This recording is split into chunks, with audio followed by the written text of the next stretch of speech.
Welcome to the Subjective Professor podcast, where we reject coercion and hypocrisy. This is episode 238. Are you ready for a revolution? I was thinking of doing something else today, but because of all the hullabaloo about Ron Paul, uh, his conversation with Elon Musk on X, yeah, I had to just basically make that the episode tonight. So anyway, if you haven't heard already, I'd be surprised if you didn't. But Musk opened a speech by getting a question, how much would you cut from the government for as part of the Department of Government Efficiency? And he said 2 trillion.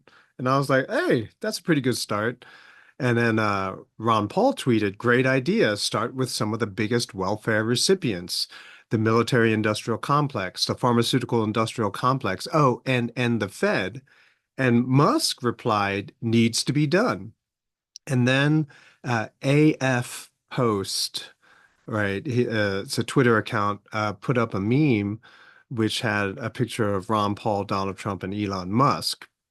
And the caption was Ron Paul says he wants to join Elon Musk to cut government waste in a second Trump administration.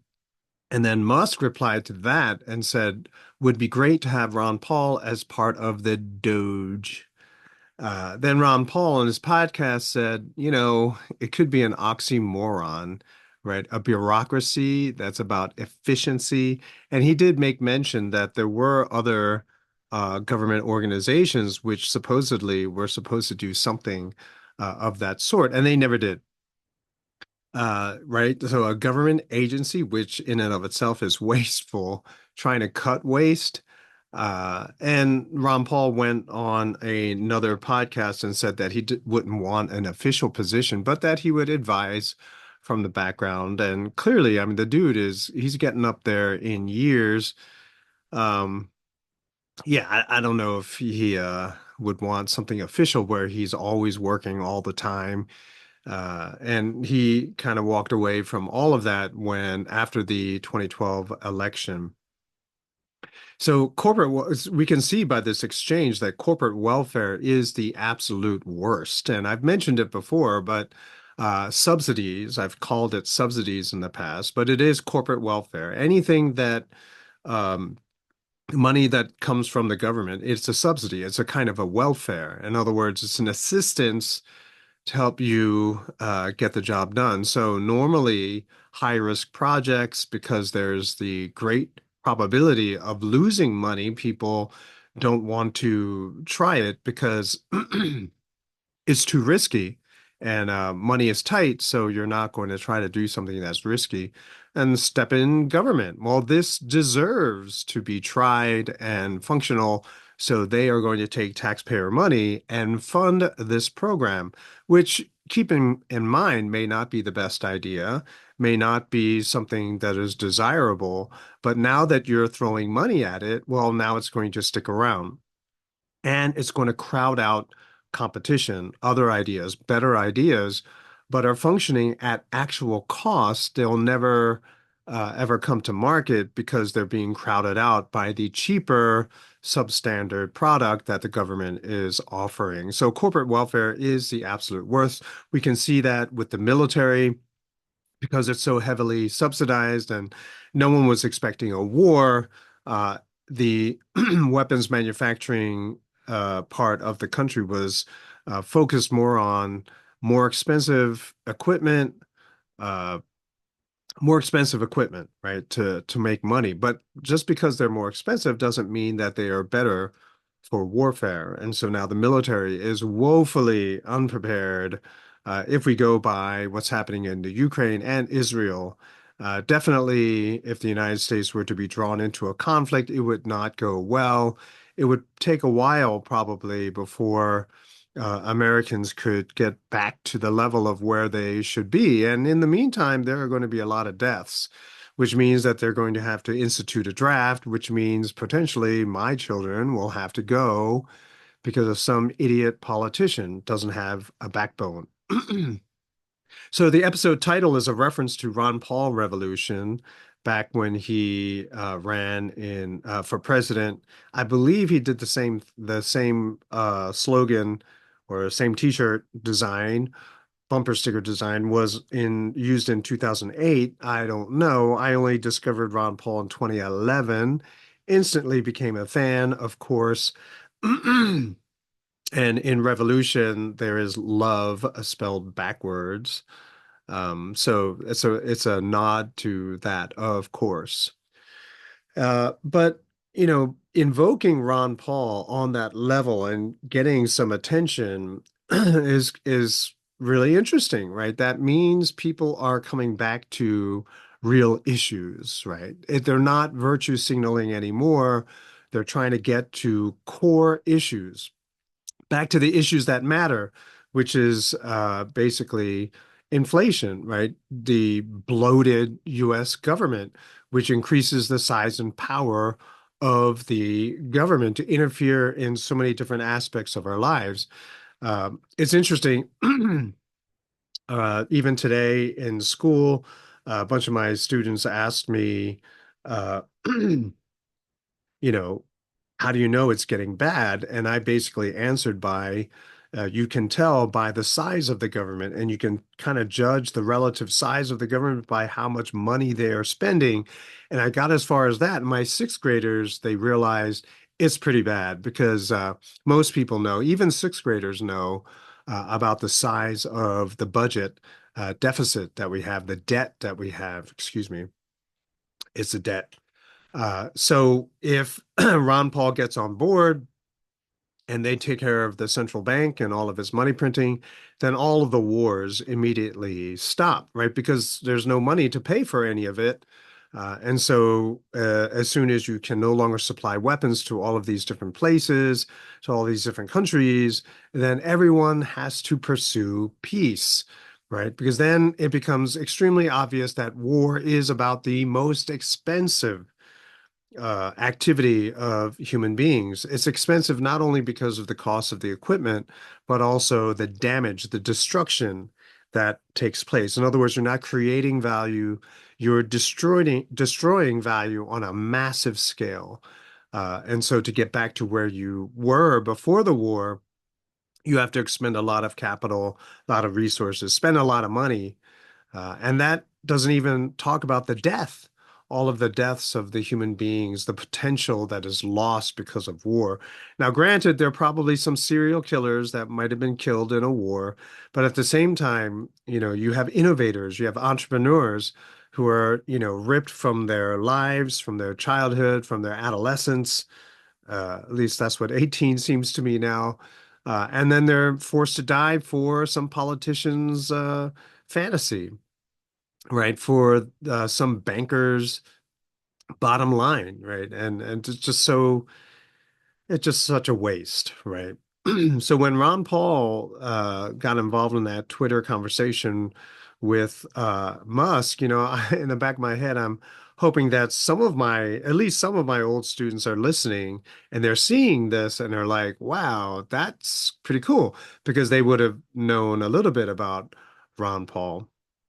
And so Ron Paul, I listened to his episode, his podcast, the Liberty Report podcast, that talked about this exchange. And they were pretty upbeat about it. I mean, it's exciting when you go from having maybe 10,000 responses to your post, which is still huge. I would love to have something like that, to having 1.5 million views on a post where you're mentioned. That's pretty exciting.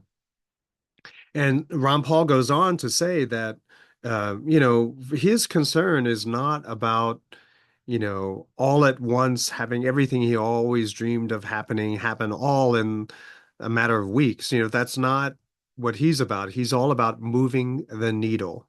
And he mentioned that, even to reduce government spending by 1% a year would be huge, because as of now, government increases its budget by, much more than that. He said 10%, maybe it is that bad.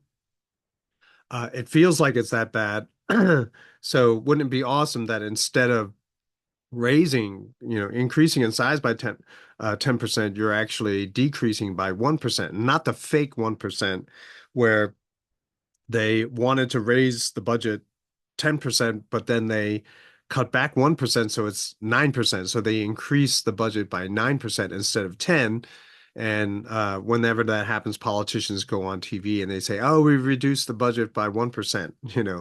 No, nothing like that, but actual real cutting. So no increases at all and 1% decrease across the board. That would be incredible, like the world response to something like that, because immediately everyone would know that all the wars have to stop.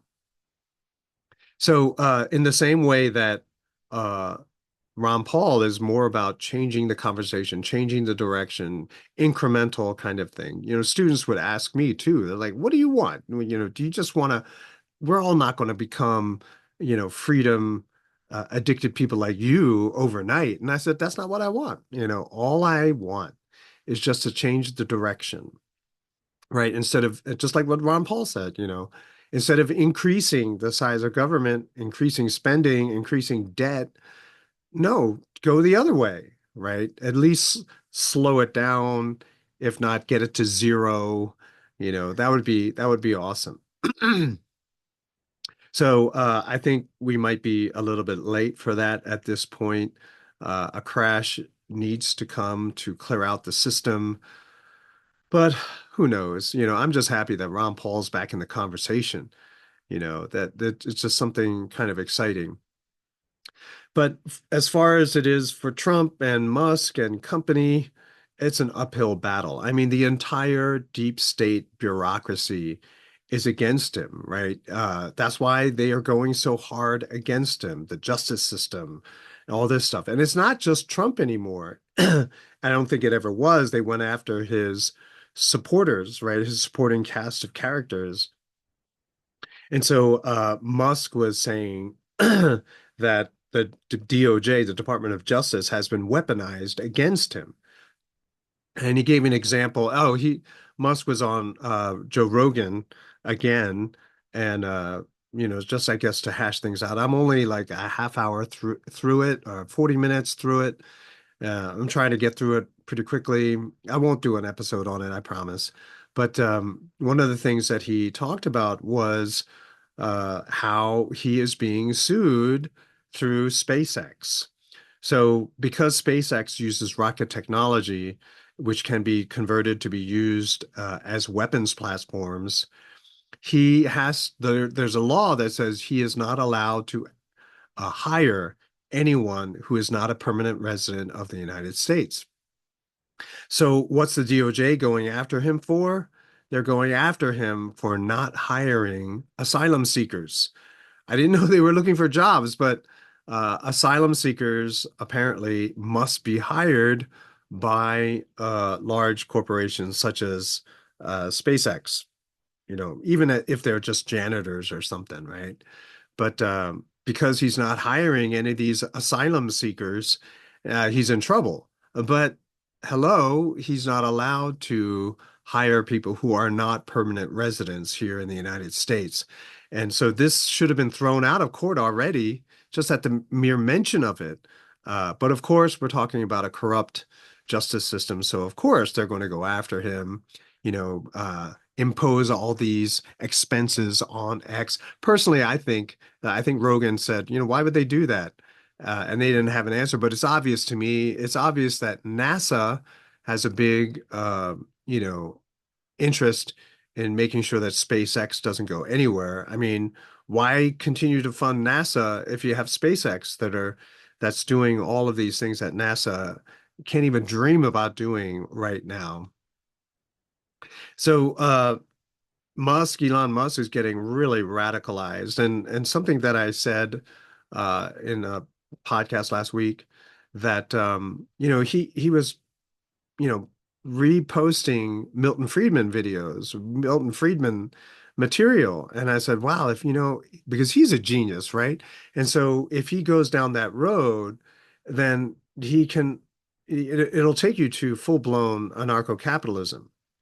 I don't know where he is in his journey, but for him to be familiar with Ron Paul, to, understand what he's all about, means that he went there, right? Because Ron Paul was one of the key founders of the Mises Institute, which is basically where Austrian economics is being taught and preserved and spread. So I think he already went all the way to anarcho-capitalism. It's just that he can't really say it, but just by talking about, Ron Paul means that, yeah, I think he thinks it's a great idea, especially when it comes to monetary spending. Now, the whole Occupy Mars thing, clearly, right, I think he wants to at least divorce it from this deep state, right? Like if he had a choice, I think he would just try rather to raise money by himself, continue to make uh, his systems privately, uh, or to make them privately and achieve his dreams, because it would probably be easier that way than with a bureaucracy that's constantly trying to sue you out of business. So I feel like he's getting really radicalized, right?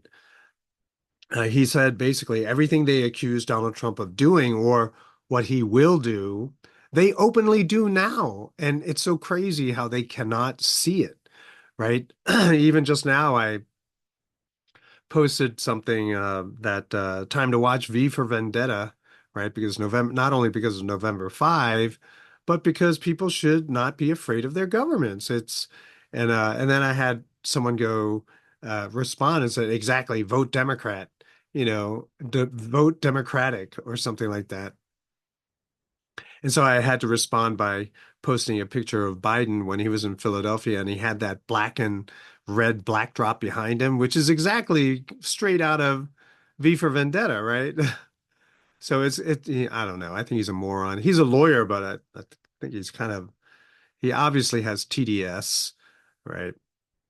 And then you have people openly talking about not just the Ron Paul revolution, but actual revolution, right? Jimmy Dore, some of his episodes, I'm just like, whoa, talk about getting radicalized. I mean, he really he's getting pushed and he's pushing back and he's even saying, look, we need a revolution, right? Clearly, I'm guessing a bloodless revolution, nevertheless, a revolution in thought, a revolution in the direction of this country. Not to beat a dead horse, but back in the day, the stamp tax was 1% and it led to the American Revolution. Now we're sitting on 25 to 35% taxes, 25 to 40% taxes, depending on what you are into, what your business is. And people are just sort of like, yeah, raise those taxes more. It's kind of weird. But it is interesting. I would find it extremely interesting if a squirrel and a raccoon was the trigger for a lot of people, right? I don't know if, it's obviously not. It's partly in jest, but I'm just kind of amazed at how much traction this squirrel, if you haven't heard about Peanut, but he was a wild squirrel that was raised by this person and so was very domesticated, right? Very people friendly. I mean, it's a rodent, okay, but fine. I mean, it's the family pet. And apparently 12 guys, 12 SWAT people came at night, and broke into the house to kill the squirrel and the other raccoon that was in the house. I mean, it's insane. What? You did all of that for a squirrel, really? And I mean, I was talking about it with my wife, and I said, I think they're practicing, right? Next time it won't be a squirrel, it might be, something that has been declared illegal. But my question is, what did that conversation look like? All right, boss, what are we doing? What are we rating? We're rating that house. That house. Oh, what is it? It looks like a suburban family. What do they do? Drug dealing, weapons trafficking. What do they do? They have a squirrel. Like, is that code for something? No, it's a squirrel, and we're going to kill it. It's just like, wow, really? That's crazy. And so it almost seems like telegraphing what's going to happen. You have these people who are willing to obey crazy orders like that. I mean, seriously, I would have quit. If someone said to me, "We're going to raid a house because they have an illegal squirrel," I'm like, "Is it rabid? Does it have, is it disease? Is it spreading smallpox?" No, it's just a pet that has a video cult following. Nah, I quit. Right, that's what I would have done. And it's just amazing that they had people who actually conducted this raid, which is basically what I'm guessing is how they're stacking. A lot of people are stacking their law enforcement agency, government agency who does these raids. That's the kind of people that they're stacking them with, right? And they are protected by the badge, you know. And so they're not afraid of reprisals or repercussions or liability even. So it's just kind of interesting.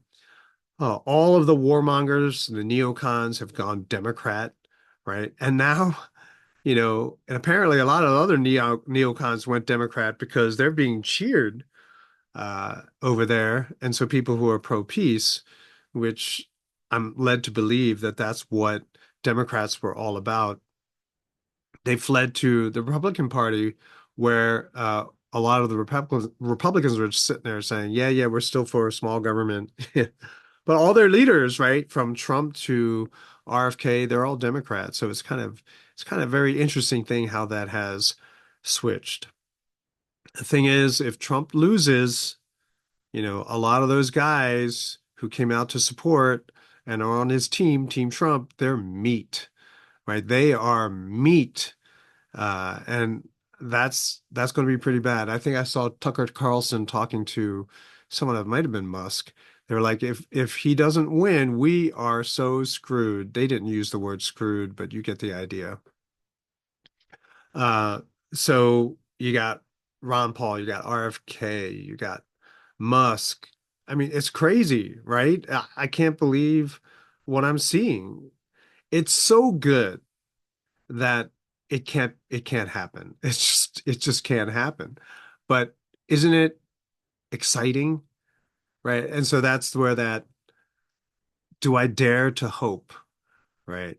All of the things that I hear going on with ballot stuffing, fake registration, illegals being registered, problems with voter machines, 3-day delay on the results. You know, are you serious? Like this is, come on. So it's impossible. I can't see a way where Trump will actually win. And even if he did win, they're going to do that whole insurrection thing, which is not true, obviously. That's all coming out, but they're still maintaining that lie to keep him out of office that way, you know. So there's a lot of things going against Team Trump, but uh, I dare to hope, right? Especially hearing the news about Ron Paul. Yes, I'm going to dare to hope. And I'll leave you with that. So I will talk to you next time.